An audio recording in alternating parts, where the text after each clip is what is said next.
Welcome back. The panel is with us from their remote locations.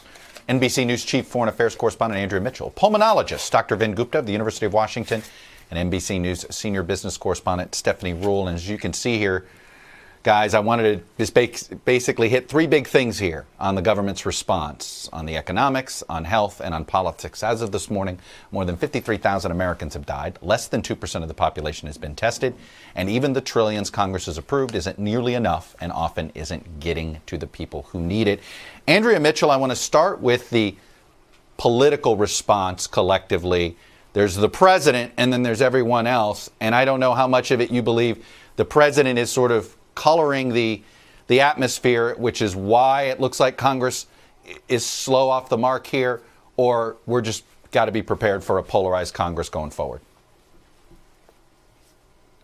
Well, I think the president is going his own way with misinformation, with those daily briefings, which we now are told he is suspending. He's finally backing off. I'll believe it when I see it after this weekend as to whether he resumes, because he so needs to fill his own demand, his need for self-congratulation, really, and for to show what he believes is leadership, that we've seen dangerous, toxic advice coming from the White House.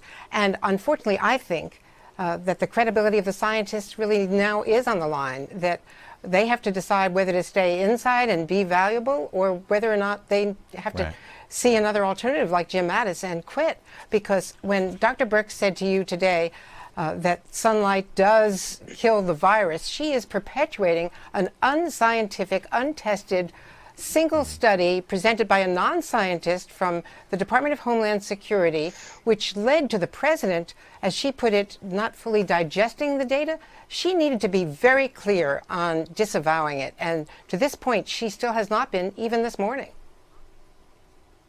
Dr. Gupta, are you worried that Dr. Birx is letting her credibility get sort of sucked into the Trump vortex? I really admire Dr. Birx, and yeah, I have to say that whether it was not pushing back strongly enough on Georgia's willingness to liberalize social distancing, and especially when it came to tattoo parlors, I can understand if we want to liberalize the notion of how we think about what is essential and non-essential to what's safe and not safe. But to not push back on tattoo parlors and that policy by the Georgia governor, to me, was the start of a pattern. And so I do think, as somebody that admires her and her history in public health and our armed forces, it does appear that there's some degree of filter on what she says, and she is minding her words instead of, as Andrea says, coming out and saying the truth and just being direct about it. I want to stay with you here a second, Dr. Gupta, and ask you about the testing comments that she made. That really struck me as one of the headlines out of the interview, when she basically acknowledged maybe the wrong word because there may be disputes about this, but essentially saying the current situation, we're not going to be able to ramp up testing under the current situation. Do you concur with her on that, or do you think that's just sort of they're just trying to come up with an explanation to follow the policy the president wants? I think she's right, actually. We need outside-the-box thinking, and so she's spot on. Under the current situation, Dr. Ulserholm beautifully laid it out, that right now, every new technology that the FDA is putting out there largely is constrained by the same supply chain bottlenecks that, Chuck, you and I have talked endlessly about. Swabs, reagents. Right. He just said it. He just laid it out.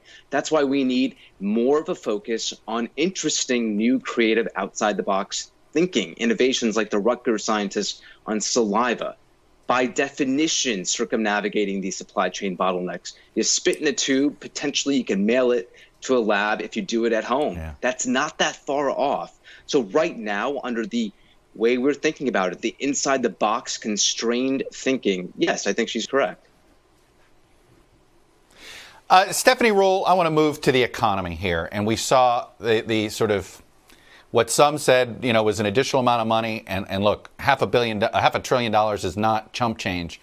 But considering where we are, do you think it's sustainable for Congress to look at this sector by sector when they come up with bailouts? Or this idea that a few members of Congress have of covering all payrolls for a while, is that going to end up being the path we have to go down?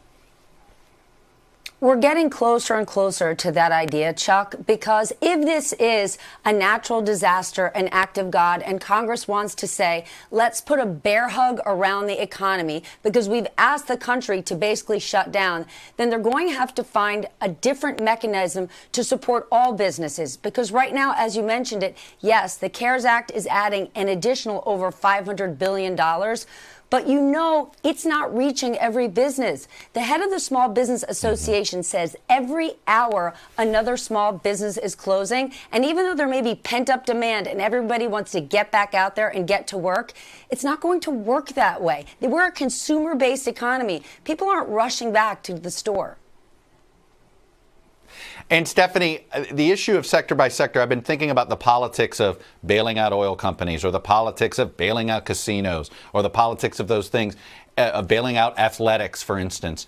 And it can look bad politically, but there's a whole bunch of jobs that are connected to that. How do you avoid that sort of political winners and losers unless you go this cover everybody's payroll the same way? Unfortunately, you don't. And those who are the have-nots are going to be the ones who are furious that they're left out. We know from Bill Gates and a number of others, this is disproportionately hurting the poorest or those who don't have big lobbying efforts. So yes, you can see big oil demanding, saying, we need to call this an act of God. You need to protect us, or the cruise industry. But I promise you, small restaurants and barbershops don't have that. So even if we're saying, well, the small business effort is to help those small businesses, there are 30 million small businesses in this country. And the first round of small business help only got 1.7 million loans out there. It certainly didn't reach everyone. You know, Andrea, it is pretty clear that that the campaign is going to turn into who do you trust to handle the pandemic recovery here. But we may not be through the health crisis at the same time. It's really going to complicate our politics.